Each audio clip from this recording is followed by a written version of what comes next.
Welcome to the Lawyerist Podcast, a series of conversations about law practice. Each week, we talk with legal entrepreneurs and innovators about building a successful law practice in today's challenging and constantly changing legal market. And now, here are your hosts.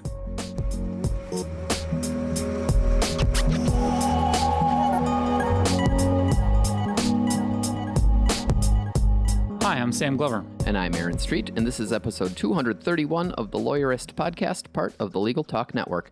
Today, we're talking with our own Stephanie Everett about client experience and client communication. Today's podcast is brought to you by Podium, Arag, and Ruby Receptionists. We wouldn't be able to do this show without their support. Stay tuned. We'll tell you more about them later on. So, Aaron, it's been a while, but I think it's time to revisit our occasional segment. Hey, Aaron, what are you reading?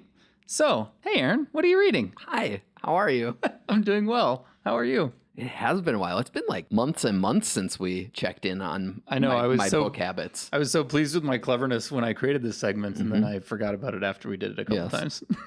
I mean, it's an occasionally recurring. It is, yeah. So, on this occasion... So I feel like it is not worth updating you on every single book I have read since we last chatted, because some of them aren't worth mentioning and they were a long time ago.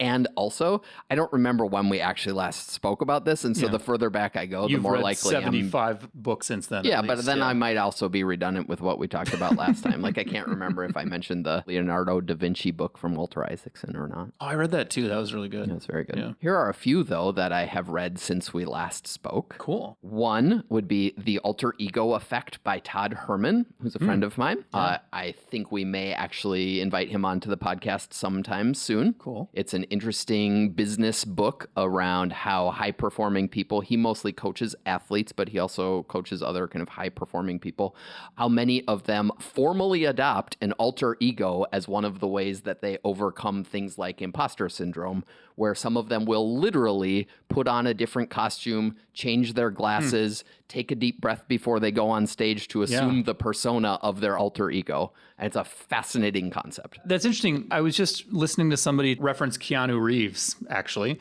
who was talking about, the difference between Keanu Reeves, who he actually is, and Keanu Reeves, who everybody thinks he is. And he's just like, I'm the guy in the clown suit. You guys only get to know the clown suit, basically. Yeah. And I mean, it's a common concept among celebrities where, especially once they're at a caliber where they have a publicist or whatever, that the publicist manages the character of the public persona, but that for sure is not who that mom is at home. But it's also who, it's what I feel like when I put on a suit and go to court, right? Like, that's part of my costume that I'm adopting. So Todd's book, The Alter Ego Effect, has some kind of analysis around why this is a powerful tool, but also some tips around how to define who your alter ego is, potentially like giving them a name or giving yourself the costume. It's fun. Awesome. I think if we can bring him on, that you will have a fun time talking with him. What else are you reading? Another one I just read, Eric Schmidt, the former CEO of Google, has published a book called The $1 Trillion Coach, which feels ultra ironic since a friend of ours, Taki Moore, has a book called The $1 Million Coach. And so not to be outdone, you can check in Amazon that there is a book, The $1 Million Coach, and then another, The $1 Trillion Coach. I'm working on The $1 Billion Coach. I feel like I should tell you right now. Yes, so we're going to be a big hole in the marketplace. A mid-range audience. So The $1 Trillion Coach is a biography and kind of analysis of the former executive coach Bill Campbell, who started as a college football coach and then became a tech CEO in Silicon Valley and then became an advisor to Jeff Bezos and Steve Jobs and the founders of Google and Sheryl Sandberg. And so he is widely credited with having kind of added more than $1 trillion in business value to Silicon Valley startups. So it's both his story and a bunch of his methodology from people he coached. Third one, I read The Mastermind, which you and I both heard an excerpt featured on our favorite podcast, Reply All. Oh, yeah. So The Mastermind is a kind of true crime story about a man named Paul LaRue, who is one of the largest online pharmaceutical drug dealers turned arms sales and all sorts of nefarious murders and things. And so this is a story about kind of a .com crime syndicate, and it's fascinating. Fascinatingly, it also, large parts of the plot take place in Minnesota and include references to Minnesota criminal defense lawyers who you and I personally know, which felt extra interesting for this billion-dollar global conspiracy. I should totally pick that up. I don't think I've mentioned on the podcast, but my wife Kelly and I recently invested in our lawyerist friend Patrick Pellis's winery. And so we are partners in his winery. And so I just read a book called A Perfect Score about how to run a great winery. And it's a little biography of a Napa Valley couple and how they started a winery and what that looks like. And it was a fun little biography. Do you have board meetings now with Patrick? Not yet. No? Okay. Probably need to get on that. Yeah. And then I also, I think, obviously recently read Chris Voss's Never Split the Difference. We had him on the podcast, had him as part of our Insider Book Club, and that was a great book that I enjoyed reading. Have you been using his Jedi mind tricks? I have not yet perfected my late night radio DJ voice. I haven't even tried that. I think I have started to try to apply some of his linguistic tricks in conversations with people, not from any strategic perspective. I like his Jedi mind tricks. The mirroring one I use on my kids a lot. And with my younger daughter, it's actually just like pulling the pin on a hand grenade. Because like, in that it triggers her? Yeah, because, the trick is, especially when you're mirroring as a way of sort of objecting, getting them to try and justify themselves. Like a 7-year-old, instant defensiveness when she's asked to defend herself. And so it's like, boom. I mean, this is one of the things I think is fascinating about some of these tricks is on our team at Lawyerist, there was probably an extended 6-month period of time where all of us had spent a bunch of time thinking around how improv tools and improvisational communication tools are a really useful tool for business communication because they can keep people loose and open-minded and things.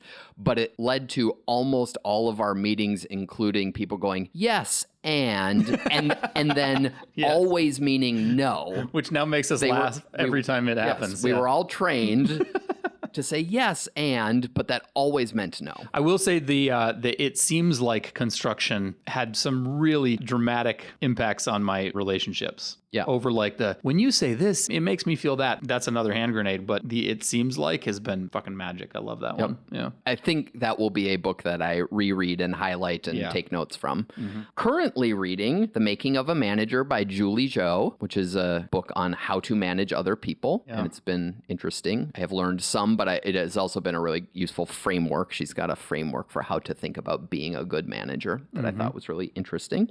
And then for fun, my father-in-law for my birthday gave me a bunch of first editions of the first books of a bunch of the pop thriller novel people. Oh, cool.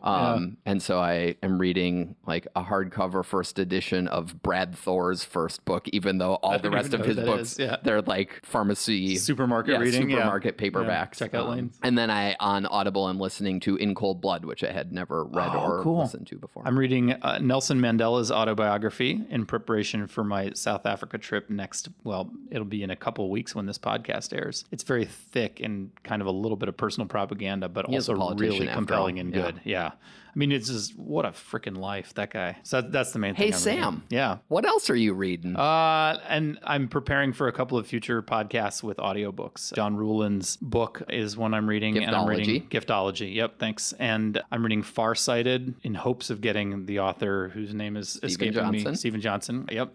And that's a fascinating book about the way we think about things and kind of based on some of the scientific research on it. And then I'm also reading, is it Michael Dick is the name of the author? Matthew Dick, who writes about storytelling, and he'll also be on the podcast. You were not prepared. I was not prepared for Hey all. Sam, what you reading? No, not even a little bit.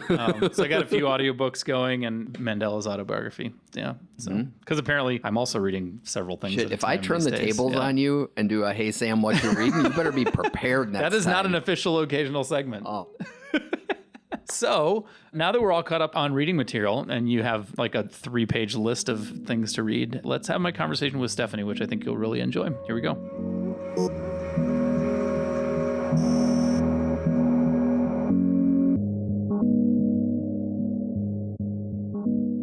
Hey everyone, it's Stephanie Everett, and I am the Vice President of Community Success here at Lawyerist. And what does that mean? I don't know, but it's funny to hear your title. We never really use titles. No, it's a new thing. No, I don't even like saying it. Stephanie is in charge of the lab. And I think when we last had you on the podcast, we were either had just launched or were about to launch version 2.0 of the lab. And maybe you could tell us more about, now that we're like 6 months in or 3 months into that, how's it going and how does it feel to be on version 2.0? It's awesome. That's my favorite word. It's going really well. We've learned so much, and I think that's one of the cool things that we do with our business and that we try to teach lawyers to do is you don't have to get it right the first time. Yeah. That you can keep improving and learning and testing. And, one day we'll be on 3.0 because we're still learning, but there's such a big difference between where we started and where we are now and the results that we're seeing with our lawyers. Mm-hmm. And so that's great. We were recently traveling a bit together and I was hearing you talk about it with other people. And we've been talking recently about some of your calls with people and some of the questions they have about lab. And one of my favorites is kind of around, what are you going to do for me? And we talk about that pretty differently and really have embedded in our brains a different approach to how we think about that. What are we actually trying to do here? Yeah, so I think one of the things that makes it so hard when I'm talking to people about lab is that it is so individualized and that we really stop and say, what is it that you want to get out of your life? Mm-hmm. And then what does that mean as it translates to your business? Because I'm a big believer that your business should exist to serve you, not the other way around, right? You hear me say that a lot because I think people get trapped by their business sometimes. And we're trying to break people out and refocus them. But what makes it hard is that other programs, I think they just talk about, join us and you're going to increase revenues by 100% or 500% or whatever that means. And it would be so easy. Like we could just promise 6 figures to everybody or 10 figures or 1 billion figures to everybody. I know, we could. Yeah. That's just not very interesting to me. No, and there's not a whole lot of room for, I want to travel and be a digital nomad and still have a law practice. Exactly. And so, so that's the trick, right? Is if you do these things and you improve your business and you start really focusing on your business, chances are you are going to make more money or maybe you make more profit. I mean, maybe, but some people come into lab and say, I make a fine living. I just would like this to be less stressful. I'd like to take a vacation. I'd like to spend more time with my family. And those are super valuable things too. Which doesn't mean we can't help people become millionaires, I guess. But I feel like maybe one of the things that turns me off about the make $1 million approach or make whatever approach is that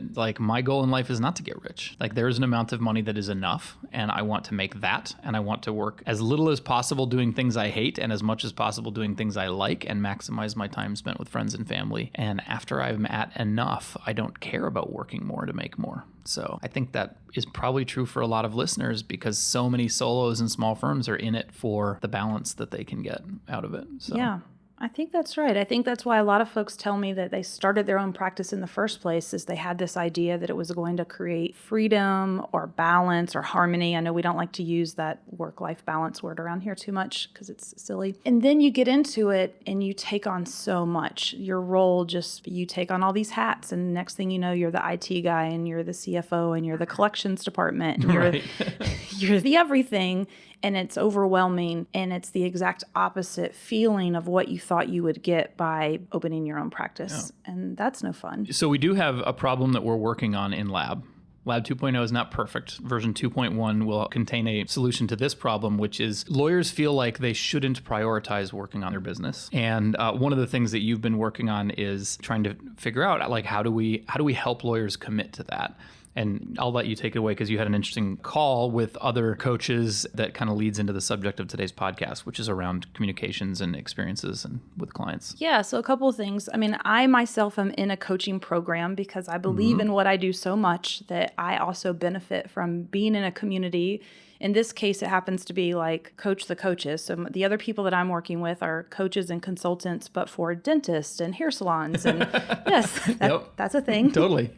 And I love it. I get so much out of it. And it just really reinforces what we're doing with Lab and reminds me how valuable it is to have a community of people who are doing the things you're doing and struggling with the things you're doing. We bounce ideas off each other. And so one of the things that I've been struggling with a little bit lately is lawyers are busy by nature. We know that. And trials happen and big deals happen.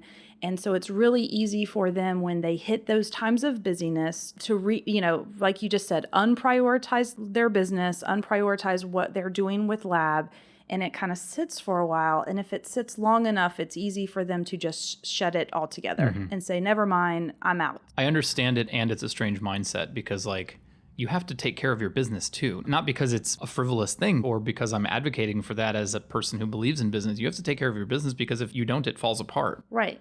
And we're trying very much to structure lab not as this additional thing you need to do, but as a way that you approach and work on your business. Yeah. So if we're doing it right, it shouldn't take any additional or much additional time out of your life. It's just, this is how I am going to approach and work on my business. So I've had this problem where people just want to quit. It's like when the going gets tough, they quit, right? And they don't recommit or double down on working on their business. And so I went to my group and I said, what are you guys doing to help people, make that commitment and see that this is important and we want to elevate it and we want to commit to it? And I think I even said, we are lawyers. We work with lawyers. I don't need to overcontract this. Yeah. And the response I got from a bunch of non-lawyers was, you need 8-page contracts with 50,000 words, and that's your gun, and that's your, I don't even know what. It was kind of silly. I mean, as someone who has represented businesses, were you just like, ugh? Right. I was like, oh, that's kind of the opposite of even what we're training our lawyers to do. Right. So it was just such a funny response to get from a bunch of non-lawyers. Like, well, you just obviously, if you had an 8-page contract, then people would be more committed. And that's just false. What I'm not sure about is do they think that makes it like a good contract? Are they aware of the impression they're making with it, right? When you slap a pile of contract on the table, you're saying something. And that's kind of the point of our podcast today is, how to think intelligently about what you're communicating with that contract. Like part of it is this is onerous and there's a ton of small print that you're going to be, caught up in. And are they doing that deliberately as a way of conveying the seriousness of what they're doing? Or do they think they just need that? Because the retainer agreement, for example, is the lawyer's equivalent of that thing. And if it's a 9-page, 10-page contract of 10-point font that nobody reads, what you're conveying is you're upholding lawyer stereotypes and you're trapping people with small print, or are you taking advantage of that opportunity to create the client experience you want people to have? And unfortunately, in this case, my guess is they probably haven't been intentional about it, but they see it in their mind. They have this, ironclad contract that if someone tries to break, they can sue them on, they can enforce, right? They're thinking of it. Feels like the longer it is, the harder it is to be ironclad anyway, but. Yeah, no, I know. But it was just interesting because as you and I were talking about this, it really made us think about the onboarding process. And we were like, what kind of impression are we making with our clients? Mm-hmm. Because I think the onboarding process is the most important time in our client relationship.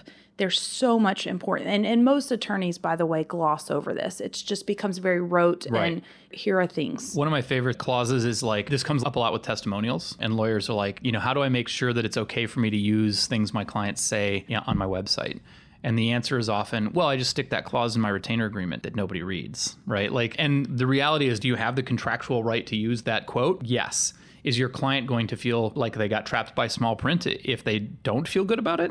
Yes. You've done nothing. You've achieved nothing by putting it in the small print of your contract. And it's interesting because if in all of your marketing content, which is how the client has gotten to know you up to this point, you're doing what we suggest and you're writing it in their voice and thinking about their problems and you're not sounding like a lawyer, but you're sounding like a real person, what a shift it must be that they now have agreed to hire you and their first official thing from you is this super long retainer agreement. It's probably grown over time because my guess is just like you just mentioned, anytime something bad happened in your practice, you're like, oh, let's add that paragraph to the engagement. And the more stuff you put in there, the more things you're like, no, that needs to be in capital letters. Nope, that needs to be bold-faced and underlined. Yeah, that'll be highlighted. It's shouty. Right, and then, so not only are you conveying now this entirely new thing, but are the clients reading it? Do they have any idea what's going on? And you're missing the point. The point is to educate our clients, to set the expectations. And to communicate. Yeah, and to teach. Yeah. This is your time when you're the teacher. You're teaching them, this is how you call me. You're teaching them, this is how you're going to receive bills and how you pay bills. And this is how our transaction's going to work. But then also, here's how the lawyering process is going to work. This is what to expect from me and my team, and this is what we're going to promise you. So I think this is why we got excited about it, because it was like, oh, we need to rethink this process that we do. Our friend David Colarusso just posted a comic to Twitter that is analogous in the world of teaching. I think this will resonate with everyone. And it's like, what's the policy on late homework? It's in the syllabus. What's the reading for next week? It's in the syllabus. And as anyone who's gone to get an advanced degree knows, like by the time you're in law school, the syllabuses are, or syllabi, I'm not quite sure about that one, are like 19 pages. And they're in the nature of a contract, it's a trap. Like as we were talking, it occurred to me, like when you put an 8-page contract on the table, what you've done is you've laid a trap. That's what it feels like to see a document and have that, now sign this thing. It's a trap. You're not communicating anything other than, haha, I'm going to get you, sucker. And depending on who your clients are they going to read it? Can they, will they understand it? We're not helping them. And if the goal is to have your clients pay you, or for the clients to give you a testimonial at the end of the case, then putting that paragraph in your engagement letter is the wrong way to achieve that goal. We're going to take a break in a moment, but I want to tee this up with one of the things we know from Clio in particular with their surveying of client expectations is that clients want choices about how to communicate.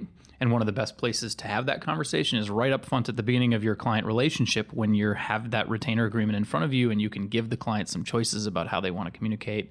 And so I want to take that and run with it after the break. We'll be right back. With Text Expander, you don't have to waste time retyping things you've already worded perfectly. Instead, just use gathered snippets of information using simple keyboard shortcuts or custom abbreviations.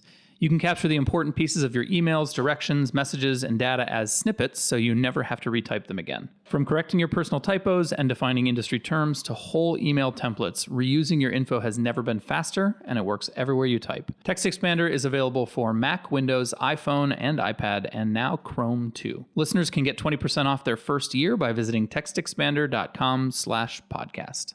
How cool would it be to grow your practice in your preferred area of law without spending any time or money on business development? Now you can with AROG. When you become a provider on AROG's network, you'll consult with and represent clients on various legal issues, from writing a will to dealing with traffic tickets, bankruptcy, or divorce. AROG does the rest. They'll make it easy for clients to connect with you and even share client feedback so you can keep growing your business. Best of all, AROG pays you directly and there are absolutely zero out-of-pocket fees to join the network. So what are you waiting for? Visit aroglegal.com/lawyerist. That's ARAG legal.com/lawyerist to learn more about the client growth opportunities in your area. Just enter your zip code and area of law to see the number of AROG members near you. It all adds up to more potential clients and more opportunities to make money for your firm. Expand your client base right now. In fact, more than 90% of AROG members say they are more likely to consult with an attorney when something comes up than if they didn't have legal insurance. Check it out at aroglegal.com/lawyerist. That's ARAG legal.com/lawyerist to get started. There's more to answering a phone call than just pronouncing your name correctly. And I think that's what sets Ruby apart from all the other receptionist services out there. I've been lucky enough to meet a lot of people who work at Ruby, and from top to bottom, it's full of the kind of people you'd love to spend time with. I guess it's something in the coffee they serve. And after all, when someone calls your firm, that means they are going to be spending time with your receptionist. You may think you get to make a first impression when you pick up the phone, but that's not how it works. Maybe your receptionist is just on the call for a minute or two, but that's all it takes to form a first impression. So it's a good idea to make sure your receptionist is the kind of person you'd want your callers to spend time with. It could be the difference between a big case and a big fail. Don't worry, Ruby can handle pronouncing your name right. They'll also help you make a great first impression. And now Ruby can even help you connect with clients right on your website with 24/7 live online chat. You can find out more about Ruby receptionists and how to make a great first impression at callruby.com/lawyeristpod. Okay, we're back. So I left us a few minutes ago thinking about giving your client choices about how they want to communicate. And how might we take what we've been talking about with using the retainer agreement as an excuse to start setting expectations and about how to communicate, and then actually give your client choices within that communication? Yeah, so as you were teeing that up, I had this image. What if we had pictures and we had icons of a phone or an email, like a computer, and it became a check the box and it was a conversation. So I'm sitting with my client on the front end doing the onboarding, and it doesn't have to be the attorney. It could be a paralegal or another person in your office that then walks them through this thing. And maybe there's even just pictures. Then it's like, which picture would you like? And circle it. And wouldn't that be interesting? Well, and like, what if your retainer agreement was more an outline for a discussion that you have with every client? You know, not here's what this clause says, here's what this clause says, but an actual like, here are discussions we need to have. And so your retainer agreement is in the nature of a checklist of clauses. You can have your legal jargon there, but it's, you know, first we're going to talk about how we're going to communicate with each other. And I'm going to ask you for some preferences. And next we're going to talk about my document destruction policy and how I'm going to make sure that you have files at the end of this representation and how I'm going to share files with you during the representation. I need to make sure that you understand what my security policy is so that you know how I'm taking care of the information you share with me. Here are the terms of ending the relationship. If you get really unhappy with me in 30 days, here's how that works out. Yeah. Here's how we get paid. If we use a client portal, I'm going to show you how to log on right now, but I'm also going to send you a video tutorial that you can reference when you forget 3 months from now and you can't get in. I'm also going to suggest that along the lines of what you said, engaging a graphic designer in the process is a really good idea, right? This is the single most important document in your practice. Making sure that it's not 10 point Times New Roman or even in Times New Roman is a really good idea. Yeah, I love that. Making it readable with lots of white space. And I was joking that like, if you're going to have an 8-page retainer agreement, what if it only had one statement on each page? That would be kind of a funny way to flip that whole paradigm on its head. So yeah, and you know, we just did a lab workshop a couple weeks ago about using infographics in our practice and in our marketing materials because it's such an interesting way to convey really complicated information differently. And I think if you're sitting here listening to this, be intentional and actually put thought around what it is you're trying to communicate and then how might you best communicate those ideas. Maybe it is in pictures. Or your new favorite, which is video. Yes. And not even that new, actually, but video can be a good tool. And I'm a little hesitant on this one because I don't think most lawyers understand how to make a good video. But if you have good lighting and you put your earbuds on so that you have decent audio, it can work really well. And you've given some examples of how and when to use video. Don't get me wrong. I'm not suggesting your engagement letter is a video, although maybe, I don't know. Could be. Or maybe you introduce it with one. Yeah. But I think it's just interesting because you and I were talking about how do we communicate with our clients? And obviously the retainer agreement came up as a great first example.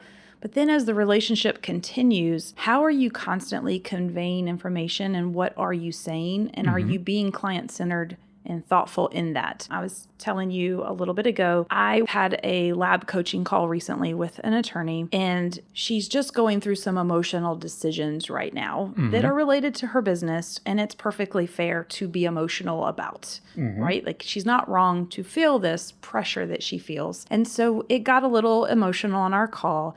And the next day I wanted to send her a message and just let her know I was thinking about her. And I was like, that's really hard in email, right? And so instead, I popped open my video app that I use and I recorded a message to her and I struggled in the video. Like it wasn't a perfectly great video. Instead, I was very thoughtful and intentional by pausing and saying, I don't have an answer for you. And I don't know what to say. I can't solve this for you, but I'm here and I want to help if I can. And I know you're strong. I know the decision is right there in front of you and you're very close. And being able for her to see my face and see that I was struggling for the words and seeing that, like, this is tough. This is pretty hard to convey empathy in text. As soon as she opened it, I got an immediate response that was like, that was powerful. Thank you. And it just occurred to me as I was kind of reflecting on it that our job as lawyers obviously is to advocate for our clients, but a lot of times what we really are is we're that empathetic voice that they need to hear. We're the counselors. We're the... Well, not the guy who we got an email from the other day who just cares about whether his clients can pay him, but he's not our people. No, but for many of the people listening, they care and they talk. And I bet if I went to even that guy's website, he probably says, we really care, probably, right? Like that's a favorite tagline right now. Not just that we care, we really care. But not many lawyers make that real. Right. So how do you make that real that you really care? Do you really care if every communication is a, CYA 10-page letter with all of the disclaimers? In a podcast where we are focused on client communication, that is the first time the word letters has appeared. Like, we haven't talked about letters, that is the default mode of communication. And I wanted to, as you were thinking, as we were on video, and I was like, oh shit, we should probably talk about letters just a little bit. Like, letters are very formal. Yeah. That it is a way of conveying demands and offers and negotiations. And it is a terrible way, in part because nobody even opens letters anymore, but it's also a terrible way to convey bad news. Right. Yes. Don't do that. I mean, to your clients initially. But also phone calls are a terrible way to convey bad news because it puts your client on the spot when they might want to sit with their bad news for a little while. Yeah. I think in person might be better because you can convey more empathy, but also like maybe a video is a better way to convey bad news. And maybe phone is fine for some people, but like the Clio study actually broke down, like, how do you want to get bad news? And different people have different ideas about how they will want to receive that. Yeah, there's so much there, and there's a lot of science even about how to deliver bad news. So I feel like that could be the topic of a whole other podcast. We'll find a neurologist on bad news, I think. Yeah. No, there is one totally who's been teaching lawyers specifically. This is how you deliver bad news. We should do that podcast. Yeah, because one of the takeaways from her book that I'll just share quickly is that lawyers think logically. So in our mind, we're like, so we filed a motion for summary judgment. The purpose of that is this. It contained 4 arguments. Our first argument was this. Our second argument was this. They argued this. And the judge agreed and we lost. And so it's almost like we've walked them off a cliff where the client's just like, what just happened? So if you can kind of say up front, I've got some bad news to deliver, but it's not all bad, but there are some hits we just took. Now I can, I'm framed and I know that you're about to tell me bad news. And now I can listen to all the logical pieces. But lawyers, that's just not how our brains always think. And I can imagine even, separating that conversation out over several days. Like, we lost and that fucking sucks. And there are things that we can do. When you're ready, I'll talk to you about those things. But if you need to sit with this awful news, like if you need to sit with the fact that you're only going to have 25% time with your kids for the rest of your life, if you need to, take a day with that, that's okay. Then we'll come back and we'll talk about how we're going to deal with that. Yeah, like some acknowledgement that some news sucks and you might just need to process it would be a different thing. Yeah, I've made that mistake. I remember I had somewhat of a semi-famous client once, so I won't say who, but we lost. We had been winning. Fabio.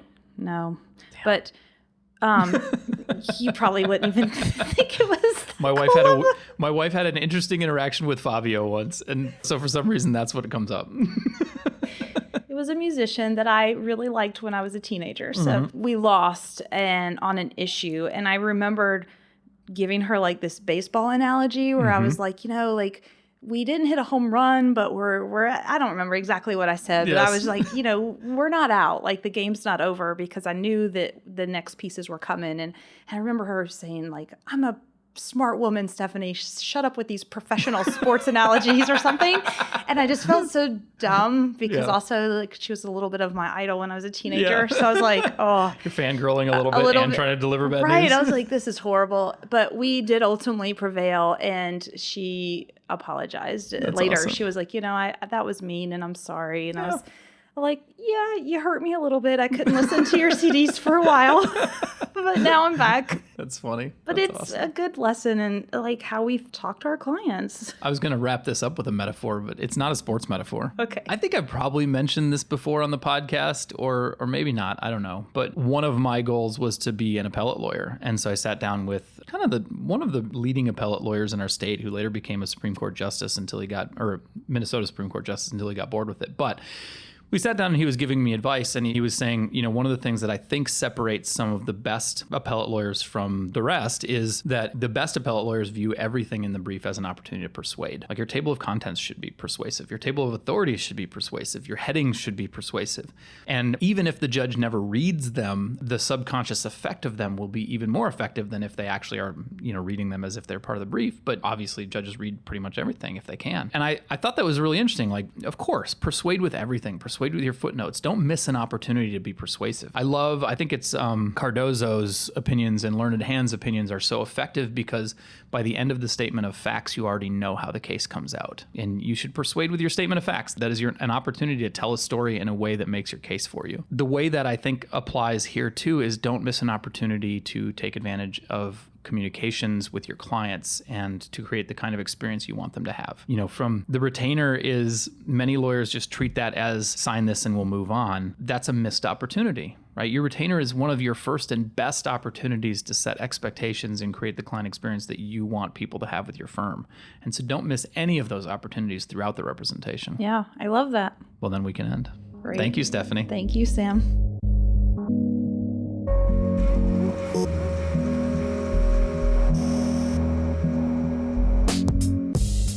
Make sure to catch next week's episode of the Lawyerist Podcast by subscribing to the show in your favorite podcast app. And please leave a rating to help other people find our show. You can find the notes for today's episode on lawyerist.com/podcast. The Lawyerist Podcast is produced with help from Lindsay Calhoun and edited by Paul Fisher. The views expressed by the participants are their own and are not endorsed by Legal Talk Network. Nothing said in this podcast is legal advice for you.